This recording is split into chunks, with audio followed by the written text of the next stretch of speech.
Salut tout le monde, c'est les Jack. Salut tout le monde, c'est les Jack. Il y a quelques mois, on a été contacté par la revue Politique qui nous a posé une question qui vous intéresse peut-être aussi. Je cite, « Vous revendiquez-vous du communisme ou de son héritage et pourquoi ?» Vous nous connaissez. Avant de répondre à cette question, on a voulu y réfléchir ensemble. Et forcément, notre réponse, elle ne tient pas en deux lignes. Ça a donné un article que vous pouvez retrouver dans le numéro 122 de la revue Politique, avec des extraits de notre réponse, mais également avec des extraits de réponses d'autres organisations de jeunesse de gauche. Notre réponse complète est disponible par écrit sur le site de la gauche anticapitaliste. Mais comme c'est une question intéressante et peut-être plus compliquée qu'on pourrait le croire, on a décidé aussi de faire cette vidéo pour vous expliquer précisément, et gratuitement, ce qu'on a répondu. Donc la première réponse en version courte, oui. On est anticapitaliste, comme notre nom l'indique, donc on refuse cette forme d'organisation sociale, ce mode de production, pour donner les mots du jargon, où il y a une petite partie de l'humanité qui possède ce qu'on appelle les moyens de production. Donc les moyens de production, ça peut être les machines, ça peut être les usines, mais ça peut aussi être la terre, ça peut être des plateformes numériques, ça peut être des locaux pour des réunions, ça peut être des brevets sur des technologies. Et donc cette petite partie de l'humanité, elle peut forcer, et elle force, le reste de l'humanité à travailler pour elle, sous ses ordres, dans son intérêt pour générer du profit, sans que le but de ce travail, ça soit réellement la satisfaction des besoins humains. C'est une forme d'organisation sociale parmi d'autres qui ont existé dans l'histoire. Mais la particularité de cette forme-là, c'est qu'elle est particulièrement violente, puisqu'elle ne peut pas exister sans l'exploitation humaine, ni même sans l'impérialisme, sans le racisme, sans l'oppression des femmes et des dissidences de genre, ou encore sans une croissance infinie qui détruit nos écosystèmes. Face à ça, l'alternative, c'est une prise de contrôle collective. C'est une société où les moyens de production appartiennent à tout le monde et où on décide collectivement qu'est-ce qu'on produit, dans quelles conditions, dans quelle quantité et pour satisfaire quels besoins. C'est une société d'autogestion, de solidarité et de démocratie radicale. Une société sans classe et sans État, et ça, historiquement, c'est ce qu'on a appelé le communisme. En ce sens, on est communiste et on n'a jamais cessé de l'être, même lorsqu'on a arrêté d'utiliser le mot dans notre communication. Ce mot, il séduit plus tout le monde, mais comme concept, on ne veut pas y renoncer, et ce, pour 3 raisons. Premièrement, il pose une notion clé, les communs. Il n'y a aucune loi naturelle qui dit que les choses doivent appartenir à une seule personne. Certaines choses, peut-être même beaucoup de choses, doivent être des biens communs, et c'est justement en créant du commun qu'on s'oppose à la logique capitaliste. Deuxièmement, c'est un mot qui nous place dans une histoire longue, et ça, on y tient.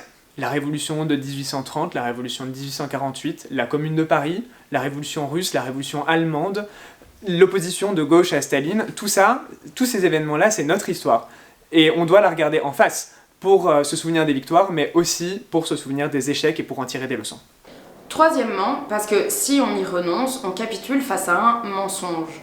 L'idée que l'URSS de Staline, que les États bureaucratiques du bloc de l'Est ou encore la Chine d'aujourd'hui seraient le débouché naturel de l'idée communiste, alors que ce qui a réellement abouti à ces régimes, c'est une contre-révolution, c'est une trahison. Mais vous l'aurez peut-être remarqué, comme mot, c'est plus communisme qu'on placarde partout. Le plus souvent, on préfère se dire anticapitaliste ou écosocialiste. Et là encore, on peut vous donner 3 raisons. Premièrement, parce qu'on ne décide pas nous-mêmes de ce que les gens entendent par ce terme-là. Le XXe siècle a abîmé les mots. Encore aujourd'hui, la Chine se revendique du communisme. Pourtant, c'est un des capitalismes les plus agressifs de notre planète. En France, des personnes comme Fabien Roussel s'en revendiquent aussi. Pourtant, si lui il est communiste, moi je suis une pelle à tarte. Dans l'autre sens, inévitablement, il va y avoir des gens qui se reconnaissent dans nos idées, qui les partagent, qui peuvent vouloir nous rejoindre, mais qui acceptent pas le mot, qui vont plutôt se dire des fois anarchistes, ou alors juste très à gauche, ou révolutionnaire, ou radicalement écologiste ou féministe. Et c'est ok en fait, parce qu'on met la même chose derrière. Deuxièmement, parce que le terme s'est peut-être un peu fossilisé.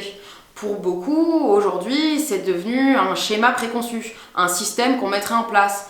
Et le processus pour mettre ce système en place, il est forcément autoritaire d'une manière ou d'une autre.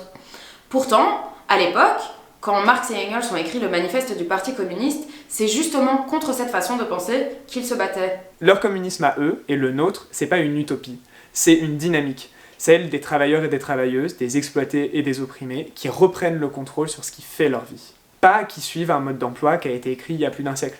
Et donc ce communisme-là, pour le coup, on le retrouve partout.